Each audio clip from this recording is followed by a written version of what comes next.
na magpapatuloy ang operasyon ng Kalangitan Sanitary Landfill hanggang October 24. Ito'y matapos palawigin ng Capas-Tarlac Regional Trial Court, Branch 66, ang temporary restraining order na nauna nang ipinagkaloob sa Metro Clark Waste Management Corporation o MCWMC, ang operator ng landfill na nasa Capas-Tarlac. This morning, we got the extension until October 24.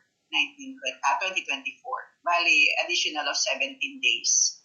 Matatandaang naghain ng civil case ang MCWMC laban sa Clark Development Corporation o CDC at Bases Conversion and Development Authority o BCDA para pigilan ang pagpapasara sa Kalangitan Sanitary Landfill.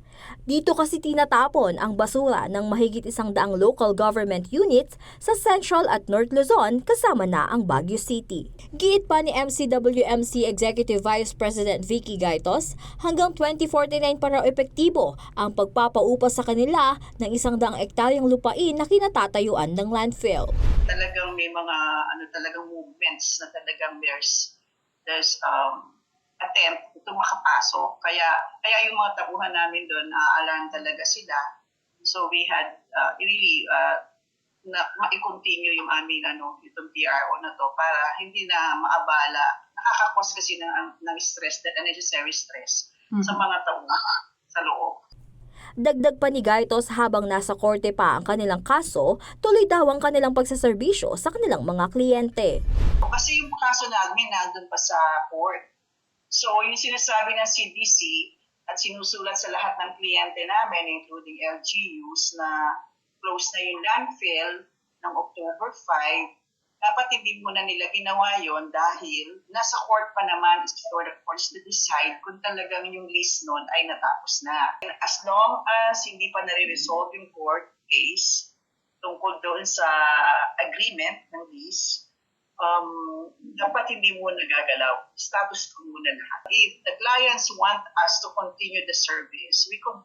Samantala, natanggap na raw ng CDC ang TRO na pumapabor sa MCWMC at susunod daw sila sa court order, pero giniit nila na nag-expire na ang service contract ng MCWMC noong October 6. Nauna nang sinabi ng CDC na ang pag-extend sa kontrata ay paglabag sa Build, Operate, Transfer o BOT law na siyang sakop ng bidding at awarding of contracts sa naturang proyekto.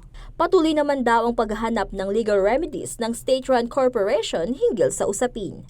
Dati na rin sinabi ni BCDA President and CEO Joshua Bingkang na dapat nang lisanin ng MCWMC at ibigay na ang property kasama ang mga ginawang konstruksyon at improvements na ginawa sa pasilidad sa CDC.